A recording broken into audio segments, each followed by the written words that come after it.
We are 6 minutes after 12 p.m. in the studios of Pan-African Television. This is Pan-African News at 12, coming through straight from our studios on 48 Sonica Street here in Accra, Ghana, West Africa. We say good afternoon to all the 32 neighboring countries watching us from far and near. My name is Maxwell Woyram Tsigbe. Coming up in our headlines this afternoon, Ghana's cases shoots to 5,127 with respect to the confirmed cases with COVID-19. Now, Tanko Amadou Moro calls for regulations on dress code in schools. Trouble brews in PNC. Later in business, NBSSI to political to handle 600 million Ghana cedis stimulus, Ken Thompson says. We'll bring you details of all this top story, including some other stories from international partners, People's Dispatch, including sports and some entertainment stories as well. Do stay with us. We'll return shortly with the details.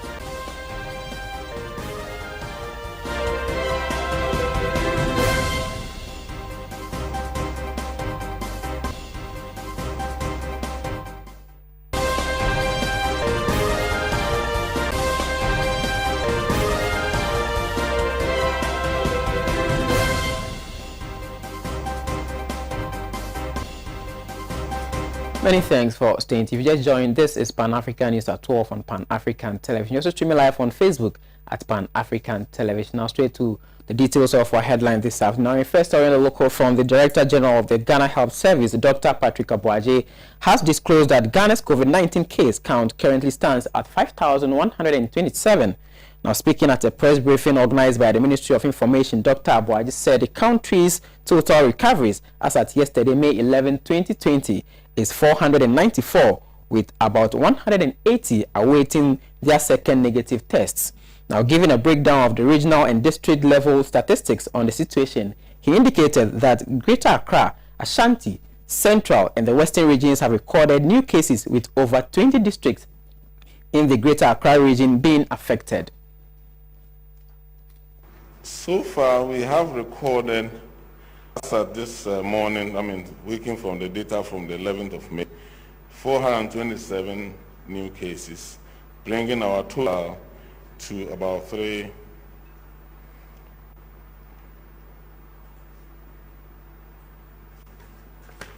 bringing our total to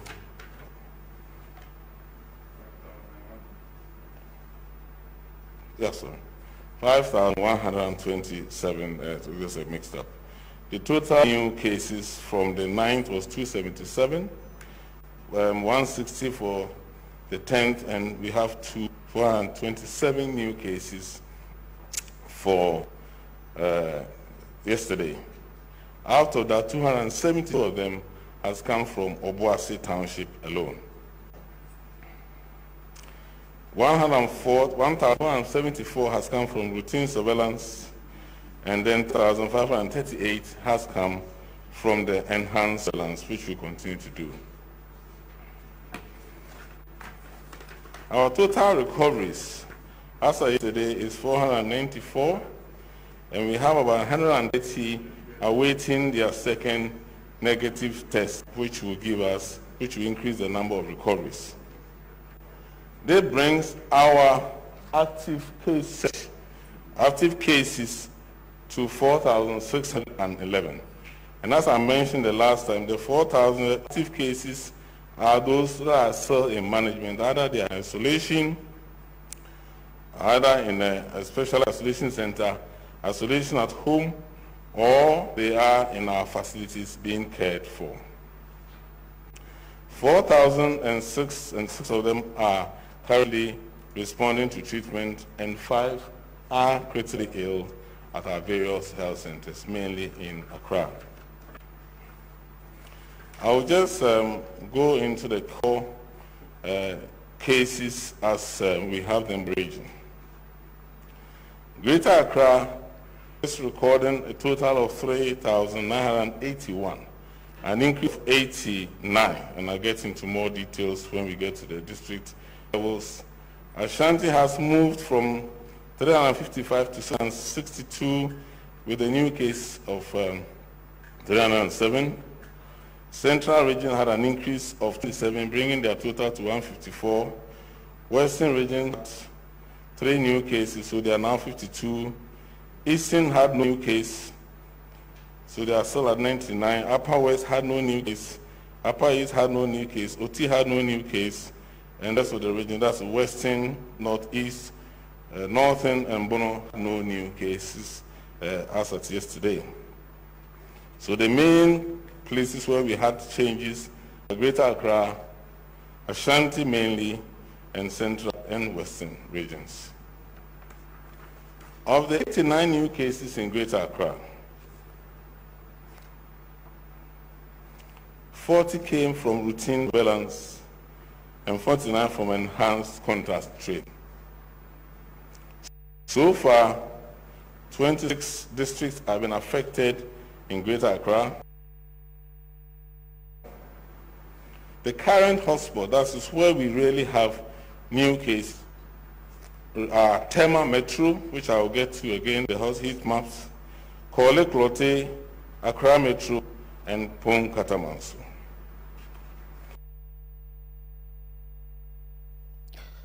Still on the local front, Supreme Court Judge nominee Tanko Amadu Omoro has called for regulations on dress code in various schools across the country.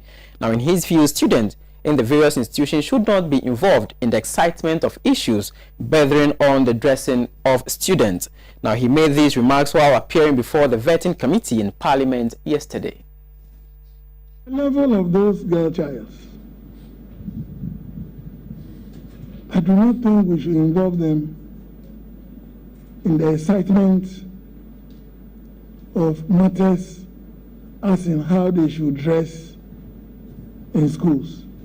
Now, the freedom enshrined in the Constitution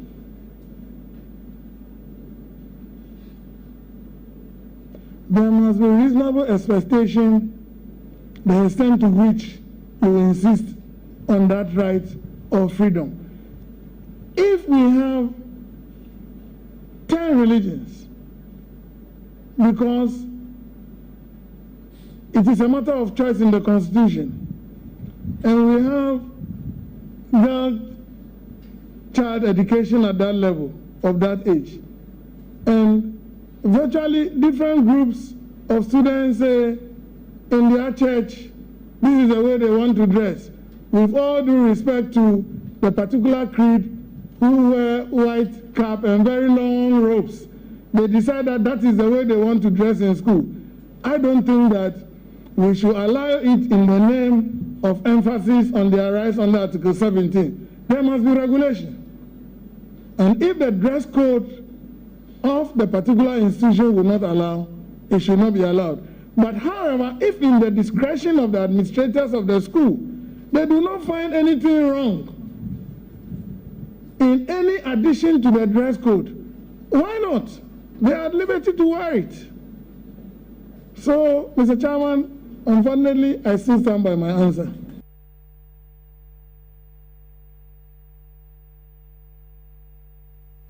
Now, International Nurses Day is held around the globe on May 12 to celebrate the birth anniversary of Florence Nightingale, pioneer of modern nursing.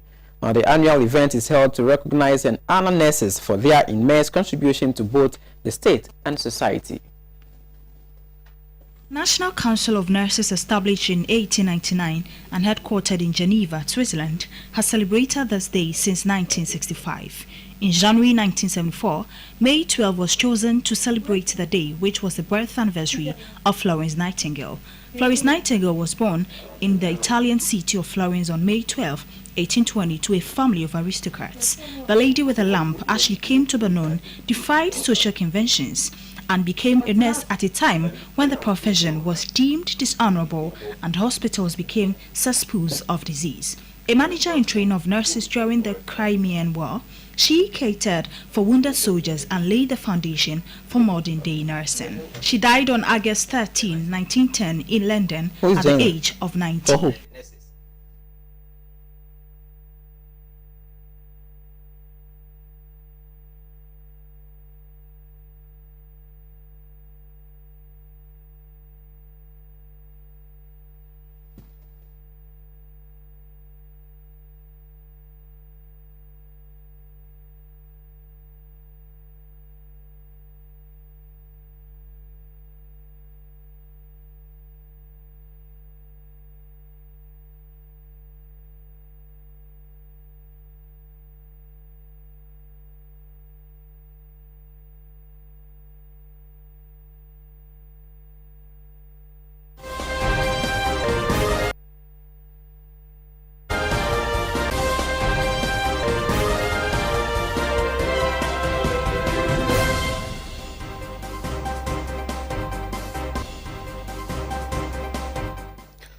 Well, we have been joined via phone by the General Secretary of the General Nurses Association of Ghana, in the person of David Chum. Hello, sir, if you can hear me. Good afternoon, welcome to Pan African News. Hello, sir, please, can you hear me? Sir, please, can you hear me? Yes, I can hear you. Thank you very much for your time this afternoon. Now, today marks a global anniversary with the birth of Florence Nightingale, who brought about the modern nursing across the globe. How are you observing this day? Thank you, sir, and good afternoon to your listeners and viewers. Indeed, as you said, today marks the 200th birthday of Florence Nightingale, the member of modern nursing. And as you know, the global pandemic that is ravaging the entire continent, if you like, the globe, we are solemnly celebrating it through Facebook Live at our headquarters, Okay. At the Ondo. So we've launched a celebration, and it came with other welfare packages as well for our members. So what is the lineup for today's occasion? Hello? What is the lineup for today's occasion? I mean, it started with a few media engagements in the morning, Okay. and then we had to converge for the lunch, and we just finished with it. It was addressed by the Deputy Minister for the Health, Honorable Okobo. So, as I indicated, after the lunch, we continue with the launching of other equally important welfare packages for nurses and midwives in this country. And if you remember, not long ago, we also lost one of our nurses through a very desperate act. Okay. She was brutally murdered by an unknown assailant. All right. And we have to also launch an educational memorial fund for our children. This fund is not only going to stand in the name of their children, but subsequently any nursing midwives who finds himself or herself in such a bizarre circumstance, the association can also go back on this memorial fund, which stands in the name of Ruth Ahmad Eshon, to also come to the aid of the dependents.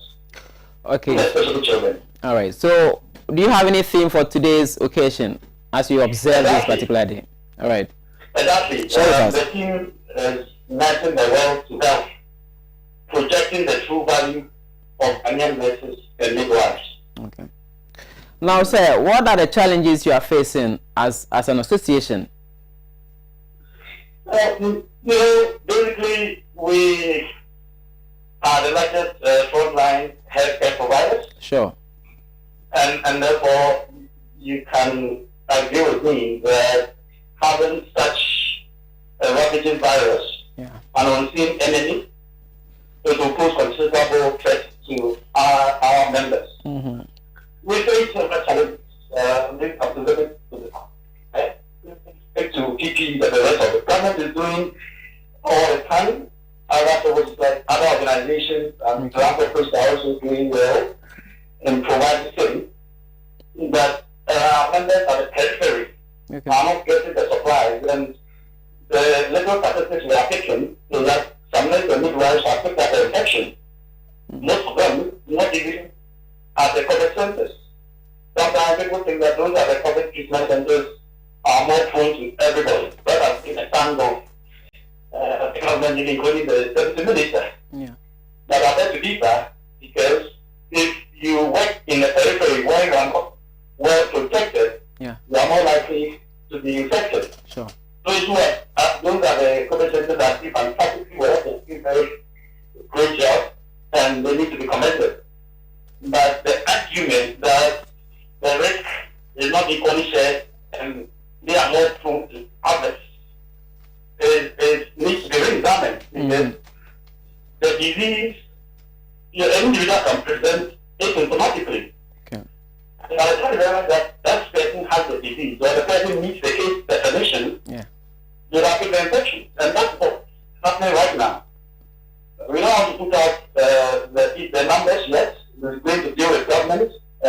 unless we can come out with something useful. But 2 days ago, we lost a nurse, 54-year-old cognitive nurse, Oh, that's right. to the virus.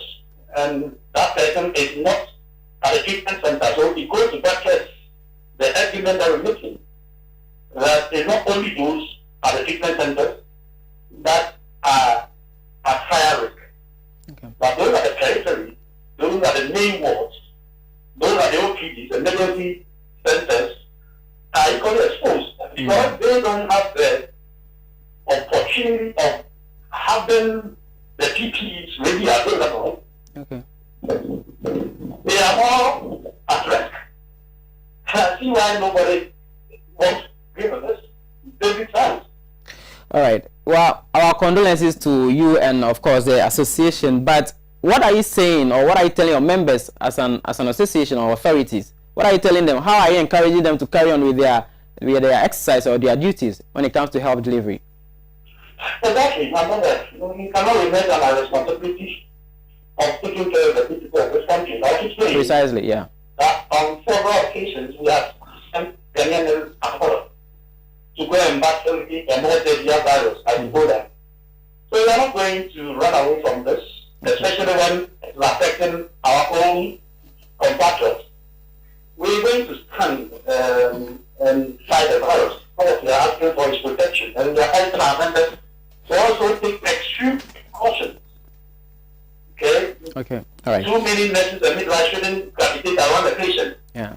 All right. They should space out their shift system. If they were running 3 shifts, they should do 2 shifts. Put as minimum skeletal staff as possible on duty, so that if there is any exposure of that sort, not too many people will be exposed. All right. Thank you very much for your time, sir. You're welcome for having me. All right. We were speaking to David Chum, who is the General Secretary of the General Nursing Association of Ghana, telling us how they are observing today being an anniversary of Nightingale, who is Florence Nightingale, the inventor, or who actually brought about the modern nursing across the globe, and of course the challenges they are facing as healthcare deliverers in this country, Ghana. So on the local front, the first infectious disease isolation and treatment center in Ghana is scheduled to be ready for use by the end of May. Now, it is being built under the auspices of the Ghana COVID-19 Private Sector Fund with donations from corporate organizations and individuals. Now, it will initially be used to treat critically ill COVID-19 patients, and when the pandemic has blown over, it will also be used to isolate and treat people suffering from infectious diseases. Manager at the Noguchi Memorial Institute for Medical Research, Jacob Arthur Kwam, is confident that the 100-bed infectious disease isolation and treatment facility being constructed at the Ga East Municipal Hospital will meet international certification requirements.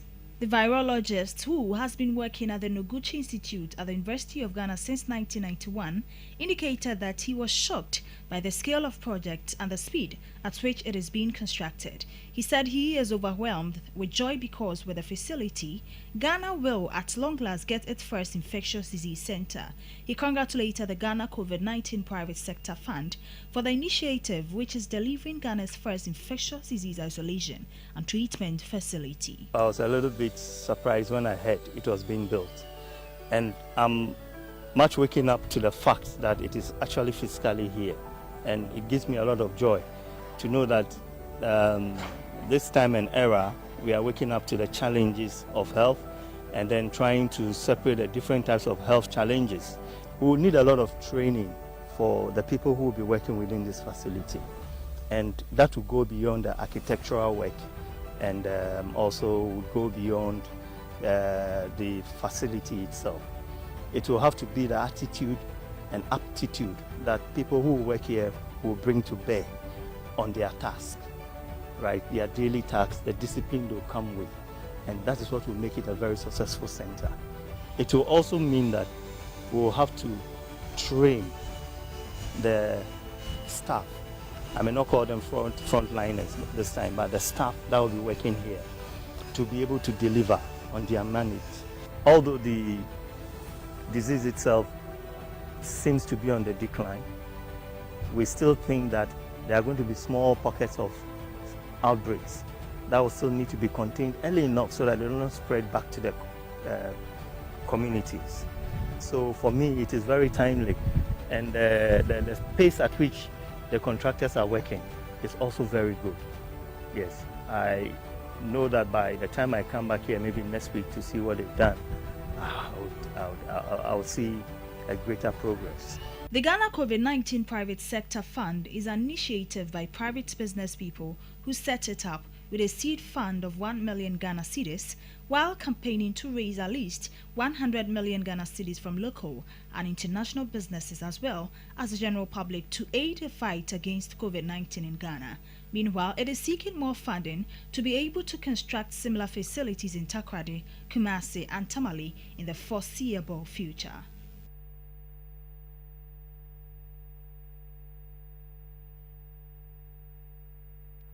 Still on the local front, National Women Organizer of the Opposition People's National Convention, Janet Nabla, has cautioned the party's national chairman, Bernard Mona, to be mindful of his utterances against Dr. Edward Mahama. Now, according to her, the former's conduct could breed chaos, disunity, and further weaken the party in quest to entrench itself as a formidable political front. In an interview, Janet Mandinam Nabla labeled Bernard Mona as indecisive, manipulative, and called for his removal. The accusation was in relation to Bernard Mona's alleged unsavory remarks against the party's leader, Dr. Edward Mahama, who has been handed an appointment by the ruling New Patriotic Party, NPP. The things that Mona does, you will not like it. For instance, he went around telling people that my flag bearer took a party's car and people don't even know the truth about the cars. 2 cars were given to the party. Mona took one of the cars. The leader of the party, who is Dr. Edward Mahama, took one. He branded the car. He told Mona, bring that car, let's brand them in the party's image so that it will give a good image out there. Mona gave the car out to one of his third wife in his life. He doesn't have any this, he cannot do anything. Our electricity, they came and cut it. Because you are the one who have been using the party office. National party. Yes, he's the one using the party office to do, what is it called? To do press conferences against the leader. And the leader says, since you can do that, pay the light bill. They cut the light bill, so the leader had to go and pay for it. Because he can't do anything. So I'm entreating the people of Ghana that this Mona is not somebody that people should be listening to. Because he doesn't have any use for PNC apart from dividing and ruling. Like he goes around to look for small boys and things on Facebook pages whom we don't even know, they are not PNC members, to be championing his affairs. And he will put big men there so that they can see that he is having supporters and things. These things, they are just hilarious. And I don't want to be part of that his game something thing. He should go and look for something to do. As a politician, you should be working. You should be having something that you do. But not to always base all your attention on politics, and without it, you cannot survive. The National Women Organizer hailed the position occupied by the party's leader and added that it was a sign of political maturity for a country whose democracy has been touted as one of the finest in Africa. So, as a political party, you must have a united force to be able to convince people to vote for you as a political party. So, if you have somebody in the party who claims to be the chairman, being divisive, anytime he sees that people are uniting somewhere, he goes there to put fire there in order to separate them. He just wants to be the head. He wants people to be praising him. He wants to be seen as the messiah of the political party. And for that matter, if anybody is shining, he will have to impede on that person or like say all sort of things against that person so that he will continue to be the ultimate person that people should see. It's mind-boggling and it's worrying. That is what Mona is doing. She also assured party faithful of holding the National Delegate Congress this year. Then he decided to go and be talking to the press and be on Facebook and be writing. That's what he does. That's what he does. It is very difficult working with somebody who is a manipulator. Bernard is a manipulator. He thinks he wants to divide and rule. So when he sees that you like me, he will come and badmouth me to you just to try to destroy my life. That's what he does. You are confident that PNC will actually organize itself and go for Congress this year? Yes, I'm confident about that. I'm very, very confident about that.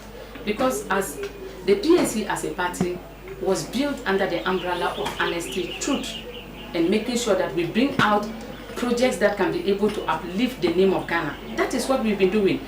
National, this NHIS is our, it was the PNC that brought it up in 2000. When Kufuor won, he took it.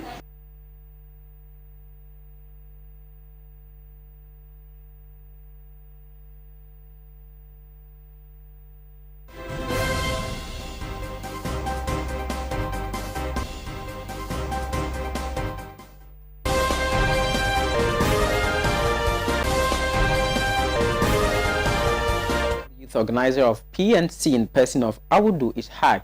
Hello sir, if you can hear me, good afternoon, welcome to Pan African News. Awudu, can you hear me? Yes. Thank you very much for joining us this afternoon. Tell us what is happening between the National Women Organizer of your party and the National Chairman Bernard Mona. What exactly is going on? Well, I am neither the National Women Organizer nor the National Chairman of the party. What I'm saying is, what is going on between the National Women Organizer and the National Chairman of the People's National Convention? Well, yes, I can say for a fact that there appears to be a certain level of apprehension within the National Executive front of the People's National Convention. Okay. The leader of the party, which happens to be the immediate past father, Dr. Mama, appears to have divided the party along certain lines. Okay. His division of the party has ensured that he's taking along with him some executives and some leaders of the party. And unfortunately, you have the women's organizer appearing to be the lead advocate as far as that faction of the leader is concerned. And we are not surprised that she's ranting everywhere, trying to run down the national chairman and trying to give an indication that the leader of the party, which happens to be the Tiger Mama, is doing something spectacular or fantastic for the kids. I know for a fact that Dr. Mama's leadership of the TNC has taken a nosedive, and it can best be described as catastrophic. Okay. This is not the kind of leadership we expected from me, but it appears that his acceptance of the position of ambassador at large has clouded the kind of leadership that we have wanted him to exude. And that has had a very telling and negative impact on the TNC as a political party. And indeed, the national chairman is not relenting in ensuring that he keeps this party afloat. Okay. Unfortunately, the leader doesn't want to allow the national chairman that space to work, citing the constitution of the party that has given him that authority as leader to continuously try to, as it were, flex model with the national chairman and then put some smoke in his square whenever he wants to steady the ship as far as leading the party is concerned. Okay. But Dr. Mama can lack it. He started all the four states of the TNC today because there are a lot of things that he got wrong. There are a lot of things that he's not doing right. And he's not giving any indication that he's ready to ask and lead the team. Okay. And I can say, as National Youth Organizer of this party, Justice, that but for the abnormal times that we find ourselves in as a people resulting from COVID-19, you would have seen what we would have done to ensure that Dr. Mama leads the party rightly, or we quit his position as leader and concentrate on his ambassadorial duty. As we have it now, the TNC has no leader, and Dr. Mama certainly has failed the team. Now, prior his appointment, has he indicated to you he not being interested in the affairs of the party? This is a man who in 2001 dismissed Issa Malamita from the PNP for accepting to serve as a minister in then President Kufuor's government. Simply because, according to Dr. Mama at the time, Malamita should have sought the consent of the PNP before accepting the appointment. Ask me today whether Dr. Mama sought the consent of the PNP before accepting the ambassador at large. He didn't. So that amounts to a certain level of double standard and hypocrisy, because the constitution of the PNP has not changed. And so if somebody could be dismissed for accepting to serve in a government without the consent of the PNP, why is Dr. Mama still continue to serve as leader of the PNP when we have accepted to be ambassador at large? All right, so you cannot say if Dr. Mama wants to serve the MPP, let him go and serve as ambassador. Okay. The PNP needs a leader who will dedicate his time and resources to the cause of the PNP. Dr. Mama is not doing that, and we can't succeed to hold him as leader of the PNP. Very well. Now, what's the way forward for the party? Quickly. Well, but for this restriction, the PNP has come up with a roadmap as far as the organization of the party is concerned. Okay. But this restriction has come to curtail that particular roadmap. And all attempts by the national chairman to talk for a national executive committee meeting where we'll be able to have the observe the social distancing protocol, but probably have a discussion on the way forward as far as taking the ship and reorganizing the PNP is concerned, have all been shut down by Dr. Mama. Dr. Mama doesn't want PNP ability to meet. All right, thank you very much, Audu. An opportunity for us to meet. He says it's not available on that particular meeting. Thank you very much, Audu. Thank you very much for speaking to us. And that was Audu Ishak, who is the national youth organizer for the People's National Convention, telling us exactly what is happening within the party with respect to their frontliners, or the people actually manning their party, or who are supposed to be their leaders, paving way for them to follow as well. Now, still on the local front, Libya's Midday airport, sited in the capital Tripoli, has come under attack. Now, the government of National Accord have accused forces loyal to rebel leader Khalifa Haftar of carrying the attacks.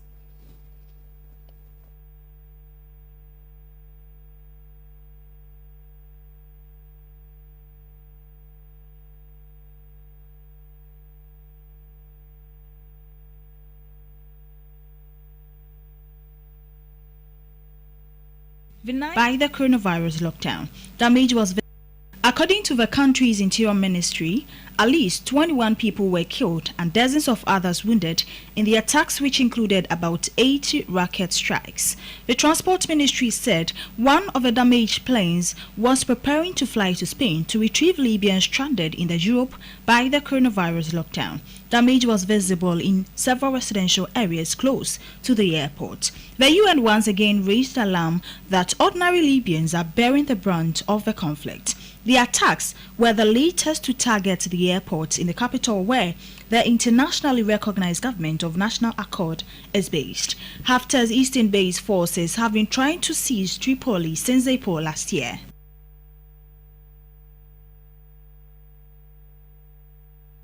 Now let's head straight to Senegal, where Senegal is easing coronavirus restrictions starting today with the reopening of mosques and churches.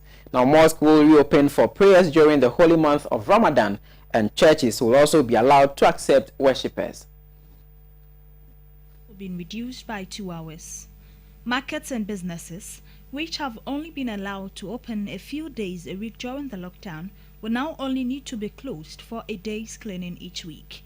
In a televised address late on Monday, President Macky Sall said that Senegalese will need to adapt individual and collective behavior and learn to live with the virus. The announcement came as the country recorded 177 new cases, the highest jump in a single day since the first case was recorded on March 2.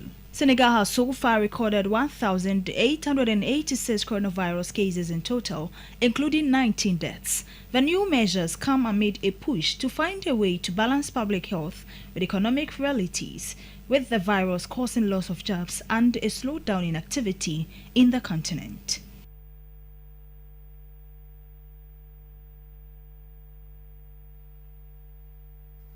Away from that, the Tunisian non-governmental organization Sustainable Food Bank is distributing food supplies to families adversely impacted by the ongoing COVID-19 restrictions. Now, the NGO has set up a food bank which distributes aid by SMS to some 300 families. Awaited initiative was finally launched at the end of April to coincide with the beginning of the Muslim holy month of Ramadan.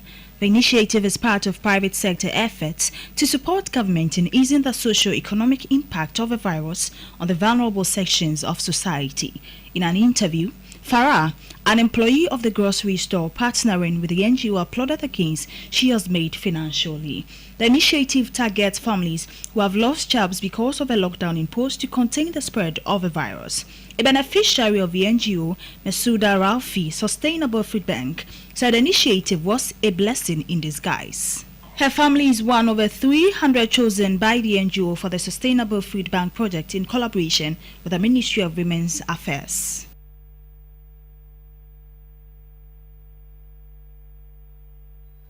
Finally, on the local front, Togo reported an outbreak of African swine fever in farm northwest of the capital, Lomé, where 44 pigs have died of the disease since April 18. Now, according to reports, authority must attend to it as soon as possible before it gets out of hand. Statement from the Ministry of Agriculture said analysis at the Lomé Central Veterinary Laboratory have confirmed the presence of the African swine fever virus in this breeding farm. It added that the government took a series of prevention and disinfection measures to curb the spread of the disease, including the slaughter of all pigs in the farm area. A global outbreak of swine fever, a severe hemorrhagic disease of pigs, has killed nearly half of China's pigs since August 2018. The disease has been found in 50 countries and has led to a sharp increase in pork prices. It is so far harmless to humans. If you just tune in, this is the 12 Midday News broadcast on our channel, Pan-African Television, beaming signals from our studios here on 48 Sonica Street here in Accra. We're going for a short breather. We return with the happenings in the world of business. Do stay with us.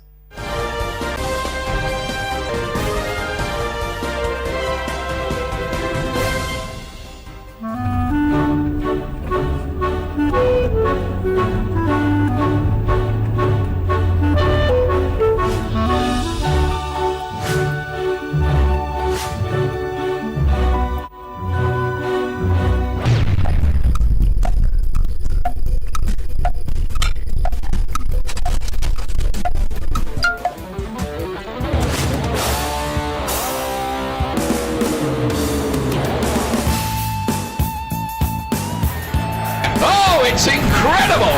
Bang on target!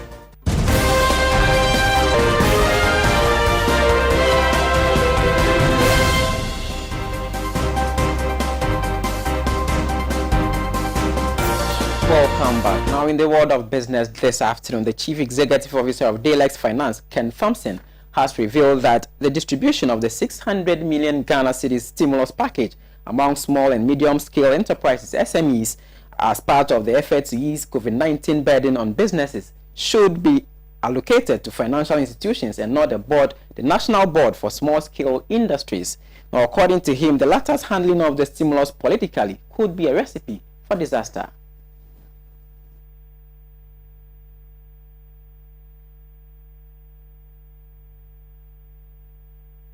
Addressing the nation on the progress that had been made in the fight against the pandemic on April 5th, 2020, President Nana Addo Dankwa Akufo-Addo said the government, in collaboration with the NBSSI, Businesses and Trade Association, and selected commercial and rural banks, will roll out a soft loan scheme up to a total of 600 million Ghana cedis, which will have a 1-year moratorium and 2-year repayment period for micro, small and medium businesses. Speaking to the media, Ken Thompson disclosed that the decision was chiefly political and could undermine effective execution, as financial firm who stood a better chance of handling it effectively were denied the opportunity. Meanwhile, about 200,000 businesses have been projected by the NBSSI to benefit from the disbursement of the 600 billion Ghana cedis soft loan scheme announced by the President of Micro, Small and Medium Enterprises in view of the impact of the coronavirus disease on them.